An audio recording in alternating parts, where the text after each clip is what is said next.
And we're back. And thank you all for your patience. And our next guest is candidate for mayor and past county commissioner for 20 years, Ken Welch. Ken, welcome. Dean, great to be with you. Wonderful to have you. We've separated this evening into three parts. The first for you to give everyone here and at home some information on your personal biography and what has brought you to run for mayor of the city of St. Petersburg. The second being on the tactical and what's motivating you to run and the policies that you'd like to pursue to really impact the city.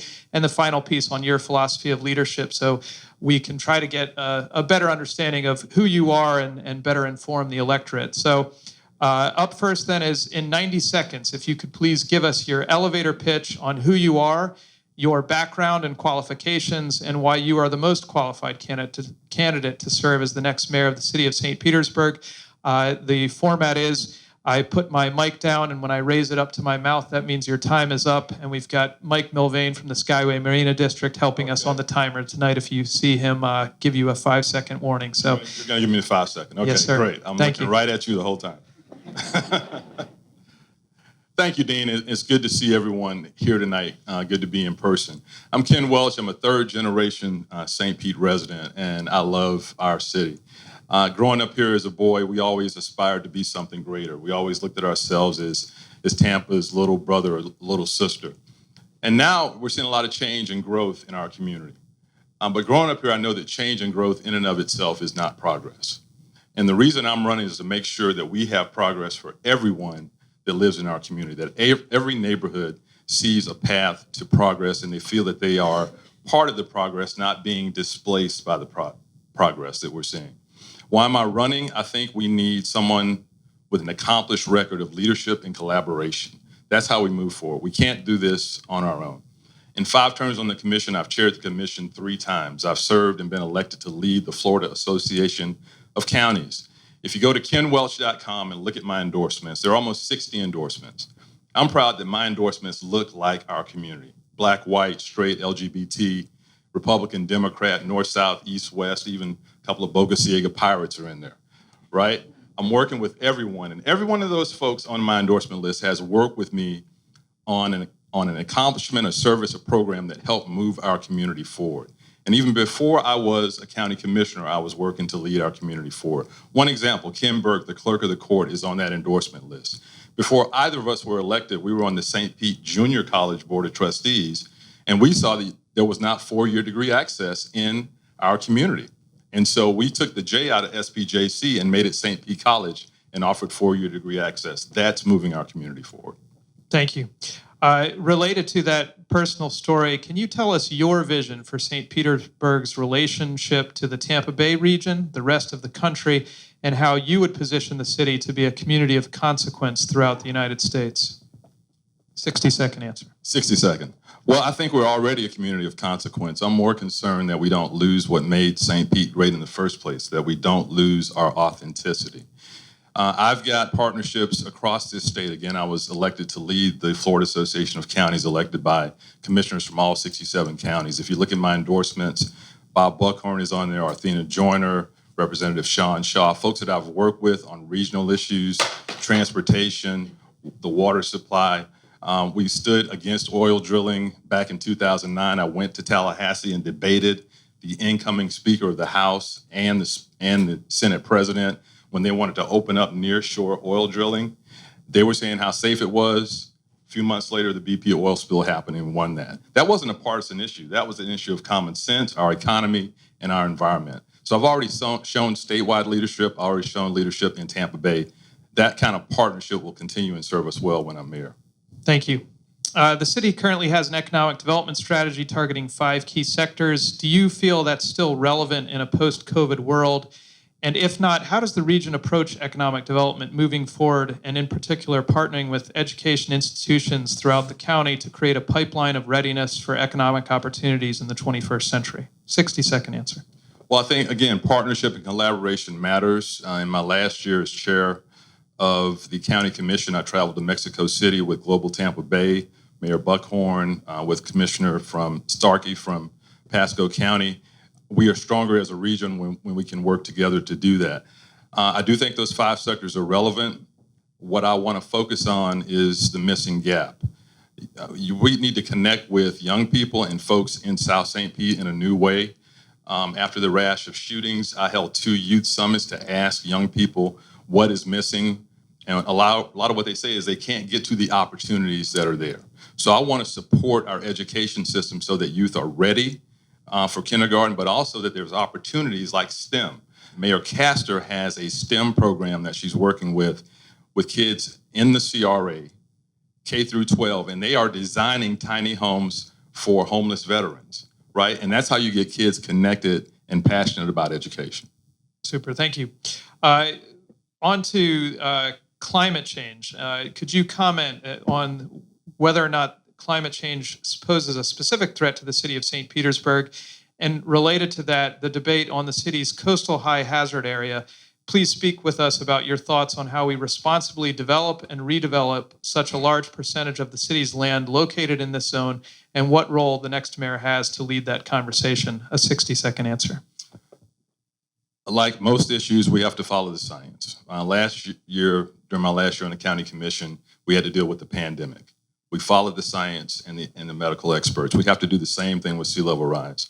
Under the leadership of Commissioner Janet Long, we started a Tampa Bay Compact. She had gotten multiple counties and cities to sign on to that. Look, sea level rise is a reality. We are ground zero in St. Pete. We are a peninsula within a peninsula. If you look at what's happening, including the collapse on the West Coast, we are being affected by saltwater intrusion already. We have to be smart about the way we develop. We can't say we won't develop anywhere in the coastal high hazard, but we have to be intentional. I like the Norfolk model. They mapped out where they want to develop, where they'll develop with certain safeguards, and frankly, where they will not develop. But we also have to remember that Black and brown communities are most impacted by climate change. And so we have to not move all of the new housing to where the affordable housing is now and further gentrify. So it's a very complicated issue. Thank you. Particularly affecting this area of the city and one of the rallying cries for the Alliance for Bayway Communities in 2015 and 16 was the significant sewage overflows that resulted in a 2017 state consent order requiring hundreds of millions of dollars of improvements to the city's wastewater treatment program. What is your position on the need for future funding for wastewater treatment and where that funding will come from? A 60-second answer, please. Well, for too long, we've ignored our infrastructure. And one of the things we often hear about from the community is our growth is outpacing our infrastructure, and that's obvious. And so now, understand, we're going to have rate increases for years to come. It's not the fault of the new mayor coming in. That's already cooked up, all right? Rate increases, your water bill's going up, your stormwater, your reclaimed, it's all going up, but it has to because we haven't paid those bills. I've sat down with most of the cabinet members, including Claude Tankersley. He took me through the Integrated Water Resources Master Plan. I understand that. I understand the argument that it's not the new growth that's causing the overages, but it's a math problem. You've got growth, you've got old pipes, you've got infiltration, the numbers don't add up, and you end up with spillage. That plan is $2.4 billion over 20 years to fix the pipes, the plants, and to get us where we need to be. So we're gonna have to pay that price. I want to try to draw down as much federal relief to help us do that, but it's time for us to pay the piper. Thank you. 2017, we saw Hurricane Irma lead to 6 million people fleeing Florida as the storm approached. Since then, the state, Pinellas County, and the city have only continued to grow. What are your plans to improve shelter-in-place options in the event of major storms? A 30-second answer, please. Well, as a county commissioner, we invested heavily in new shelter space, working primarily with the school board. It's a matter of making sure that folks heed the warning when they're told to evacuate. They need to evacuate because past a certain point, help is not going to be available. That's one thing. If you're talking about building in the coastal high hazard area, that's even more important that folks understand when an evacuation is called, you need to move out. So we're continuing to invest in shelter space to educate the public. And then as we move forward with building in any of the coastal high hazard area, we have to make sure we have those emergency management plans and communications in place. Thank you. So related to some of these questions on public infrastructure, how will your administration assure residents that current development patterns can be adequately handled by our public infrastructure? Another 30-second answer, please. In 30 seconds. Well, we have to stick to the plan. It's going to be painful. part of affordability, right, is not just the rent or the mortgage, it's being able to pay the water bill. And that is going to go up. So we have to be very careful and intentful about how we can draw down other funds to buy down those rate increases. But we haven't invested in our sewers and our plants for so long. We've got to implement that integrated water resources master plan. Again, $2.4 billion. We have to do that, or our infrastructure will not be up to the task as sea level rise continues to affect our community. Thank you. Downtown zoning generally allows for large-scale development and redevelopment of our downtown. How do you propose to keep that Main Street feeling of Central Avenue and the historic charm that we have throughout the city of St. Petersburg that makes us so unique and special in the state of Florida? 60-second answer, please. That one is difficult. The storefront conservation plan, I think, is a good start, but market forces are going to dictate. Those rents have been artificially low for a long time. My dad was on the council and you could throw a baseball down Central Avenue Saturday night and not hit anything. So, the market is going to be a little bit more expensive. One option is to move west, and we're seeing that. We're seeing folks like Daddy Cool Records and others move to the west. That's one part of it. But you can't, I believe, artificially keep those rates where they've been. We're kind of getting what we asked for. We're becoming a big city. And so downtown is going to be less and less affordable. But we have other options as you move west, south, and north. Thank you. Related to that, a question from a recent Eckerd College graduate. How do you plan to control the rising cost of living in St. Pete? Locals are being priced out of the market due to rapidly increasing rents, skyrocketing real estate prices, and stagnating salaries. A 60-second answer. Well, on the housing front, I've led as a commissioner. In 2006, under my chairmanship, we created the Housing Trust Fund for affordable housing. And I don't mind saying affordable because that's exactly what it is. The mean salary in our city and county is about $49,000. It's about $24 an hour. Folks making 80% of that are making about $19 an hour. Those are the folks in our hospitals, the folks in our schools, the folks in our restaurants. They need a place to live in our county. And so what we've focused on with $100 million that we put in the Housing Trust Fund and the Land Assembly Fund is targeting housing for folks making $19, 80% of AMI and less. And we put more than 4,000 units on the ground. If you came down 34th Street South on the way here and you passed the Dunkin' Donuts at 39th Avenue South, you saw a 4-story tower going up. That's 65 units, all affordable for folks making $19 and less. So we have to be intentional about putting those new units on the ground and drawing down those resources. You were prescient in anticipating the next question, which talks about 37% or 40,000 burdened households in St. Pete have been assessed as of this past year that are paying more than 30% of their income on every month for their housing. And so specific to the renter, the buyer, the builder, the developer, in addition to what you've already mentioned, what other ideas do you have to really address that staggering number of burdened households? A 60-second answer. You've got to be intentional, and it has to be a priority. In 2018, we looked at our small business enterprise program that had been in place for a long time in the county. Out of $400 million in goods and services, only $70,000 was going to that market. We said that's not right. And so we intentionally put resources there. We intentionally had meetings out in the community asking businesses, what are the barriers that you're facing? And we put resources in to actually look at our utilization. We were able to move that from $70,000 going to small businesses and minority businesses to $20 million in 2 years, just by making it intentional, applying the resources, and making sure that everyone in the organization knew that was a priority. I think you do the same thing with housing. The funds are there from the county to draw down. The policies haven't changed in 15 years. You need density, you need parking, different parking approaches, and you need things like mixed-use zoning, like the NTM1 zoning that's been sitting there and not moved forward on. So you got to be intentional about that. The subsidies are there, and then you got to get your business processes working quickly so that you're not holding up planning and permitting. Thank you. You have said that the decision on how to move forward with the redevelopment of the Tropicana field site should be left to the next mayor. Assuming that's you, what details can you give us this evening on your process and priorities in making something happen, and how that will differ from the current process the Kreisman administration has been pursuing over the past 2 years? A 60-second answer, please. Well, first, you don't pull Snell in the 6th inning. That's the first thing. Baseball guys get that. It's communication. As a county commissioner, I led the effort with my colleagues to set aside 1 cent of bed tax for a new raised stadium, so that is still there. I'm blessed to be endorsed by 5 county commissioners, and so that relationship is going to be very helpful. But again, collaboration and communication with the city council, communication with the Rays, which I've done constantly being a commissioner.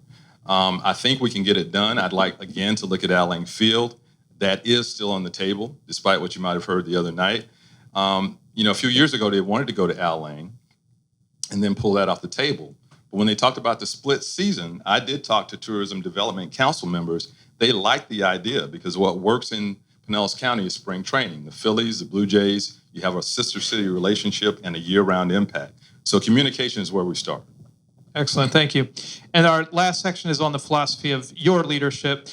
First question, how do you plan on working with Tallahassee's Republican majority to benefit the city when we've seen over the past decade a relationship characterized more by animosity than one of collaboration? A 30-second answer. 30 seconds, okay. Look, I'm not going to pick a fight, but I'm not going to be quiet when I see something like voting rights being attacked. And that wasn't a partisan issue. You had 67 supervisor of elections saying, our elections were fine, don't mess with it. And so I'm going to speak out on issues like that. But where I can work with the legislature, and I've done this as a leader of the Florida Association of Counties, first vice president, we'll do that on issues like drawing down federal funds. That's something we can work together on. But there is a line, and when it's crossed by Tallahassee, I'm going to have to speak out on it. Thank you. What is the role of the citizenry of the city in generating our annual budget? A 60-second answer. The citizens are at the top of the org chart. I just wish the citizens were more involved. We at the county had a $2.7 billion budget, and I've shared those trim meetings 3 times. Often there are less than 4 people that come to even talk about a $2.7 billion budget. So the citizens need to be involved, not just when something's going to be cut, because that's most of the time when something's going to be cut, that's when citizens come out. But just tell us about your priorities. It's very easy. You can text us, email us, let us know what your priorities are. Be involved in the process. Thank you. The city's single largest annual expenditure is on law enforcement. How would you ensure that the St. Pete Police Department is a transparent, accountable body for all citizens, including particularly for the city's minority population? A 60-second answer, please. Again, I think it's communication, being out in the community, speaking with the community. One thing that I participated in were the 6 community conversations that the NAACP had in conjunction with the police. Very informative, hearing from the citizens. I also met with Chief Holloway and have a great relationship with him. I'm endorsed by Sheriff Gualtieri, Sheriff Coates as well. Law enforcement cannot be the solution for every problem. It has to be accountability for all. That means families, neighborhoods, all have to be involved. And law enforcement can't solve everything for us. They're a partner. Excellent. And our final question this evening for Commissioner Welch. Rick Kreisman has served the city for nearly 8 years as our mayor. Can you reflect with us your thoughts on what Mayor Kreisman has done well as the titular head of the city, where he has fallen short, and what you have learned from observing his leadership that will inform how you would serve the community as our mayor? A 90-second answer.